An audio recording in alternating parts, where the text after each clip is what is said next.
Emani donc a lieu samedi 21. C'est ça. Peux-tu nous expliquer ce qu'est cette manifestation, pourquoi elle est née et surtout l'urgence? De manière à ce que vous puissiez avoir une information vraiment générale. Ça fait plusieurs mois, ça fait environ 3 mois qu'on est à plusieurs à travailler dessus intensément, puisque c'est un travail énorme, un travail de recherche par rapport à tous les documents et autres, un travail de communication. Alors au niveau de la communication, on a un plan de communication extrêmement important.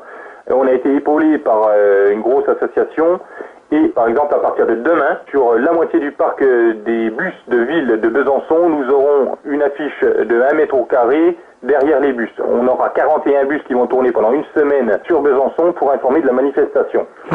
Au niveau de la manifestation en elle-même, on essaye de faire en sorte qu'il y ait évidemment le plus de monde possible. Il y aura donc des locaux qui vont venir et on aura également des militants connaissent déjà la cause. On attend beaucoup de Parisiens et pour faciliter l'accès, on a mis en place un bus. Ce qui est compliqué dans l'organisation d'un bus, c'est de réussir à avoir suffisamment de personnes pour que le bus puisse être viable. Tout à fait. Si on n'a pas suffisamment de personnes par rapport aux tarifs individuels qu'on a donnés, le bus ne pourra pas se faire. Donc ça entraînera d'autres complications. L'idéal, ça serait qu'on réussisse à avoir 50 personnes qui viennent de Paris. Chose qui, logiquement, devrait quand même être faisable, 50 personnes sur Paris. Donne jusqu'à demain pour appréhender la faisabilité, la réalisation de ce bus.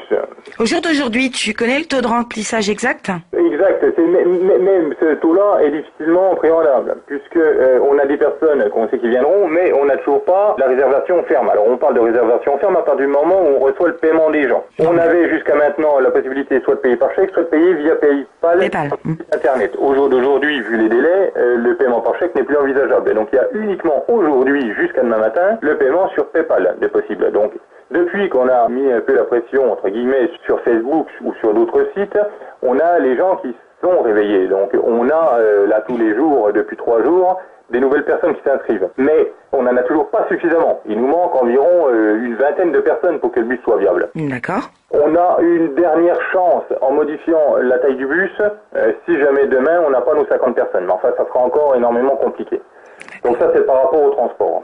Donc, contacter Combactive, payer par PayPal, parce qu'effectivement, il y a des covoiturages. Maintenant, un bus, c'est beaucoup plus écologique. Quand on fait de la protection animale, on doit également, je pense, être soucieux de l'écologie. De plus, même si les voitures de covoiturage sont remplies, il y a effectivement des militants qui se sont déjà inscrits. Et si ce bus ne peut pas être affrété, ces militants resteront sur le carreau. Et donc, il y aura moins de monde à la manifestation. C'est important. Au niveau du coût, le coût donc de 40 € par personne pour prendre le bus est un coût équivalent à une voiture remplie avec 4 personnes. D'accord. Donc à moins d'être assise dans une voiture, on ne gagne pas grand-chose à venir en voiture. Ensuite, au niveau des horaires, on essaie de faire en sorte que les gens puissent utiliser les transports en commun pour se rendre sur le lieu de rendez-vous du bus et idem au retour.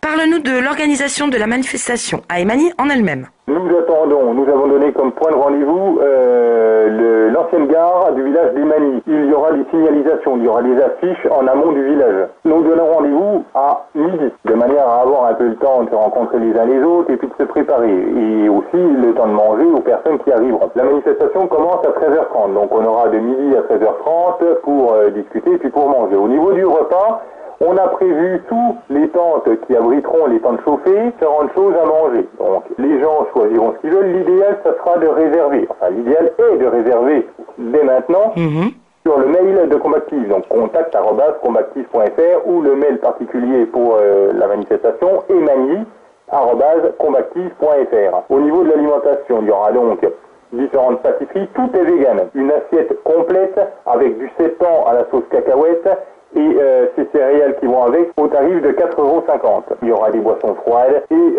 en boisson chaude, il y aura café, thé et évidemment du vin chaud pour l'occasion, quoi. D'accord. Un peu de confort pour ne pas arriver là-bas et passer une journée dans le froid. Ouais. On est là pour contrer quelque chose de désagréable qui est l'élevage. Donc en parallèle, et pour contrer ça, on se confère un petit espace de tranquillité et puis de bien-être entre nous. Donc sous ces tentes vite-abri qui seront chauffées. D'accord. Au niveau de la manifestation en elle-même, le départ est prévu à 13h30, c'est-à-dire qu'à 13h30, j'annoncerai les consignes de sécurité. Ensuite, on partira pour s'arrêter au milieu du village, où là, je présenterai de manière générale ce que génère la fourrure. Ensuite, on parlera de manière plus précise de l'élevage en question, avec toutes les irrégularités dont on a parlé tout à l'heure. Ensuite, je ferai intervenir certains représentants de certaines associations, la Fondation Bardo. L'association dont j'ai parlé tout à l'heure, qui est la CEPESC, à l'initiative du procès qu'il y a eu contre l'élevage, il y aura également d'autres personnes. Ensuite, une fois que tout le monde aura parlé, on partira en direction de l'élevage. On fera une nouvelle pause, on passera le micro à ceux qui veulent parler. D'accord. Et on reviendra et la manifestation se terminera vers les 16h, 16h30.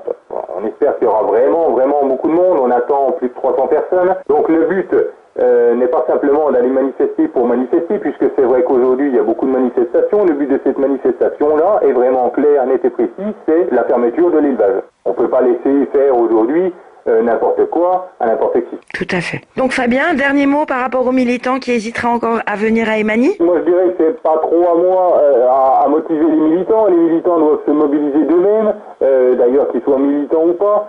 Est-ce qu'au jour d'aujourd'hui, il y a une utilité quelconque à avoir de la fourrure sur le dos? Rien que ce fait-là, là on a la chance de pouvoir faire réellement fermer l'élevage. C'est là où il faut se mobiliser, c'est là où tous les gens doivent venir. Eh bien écoute, merci beaucoup Fabien. Merci à toi Manuel. Nous nous donnons donc tous rendez-vous à Emani samedi, en espérant que cette action sera couronnée de succès et effectivement ne rien lâcher jusqu'à ce que cet élevage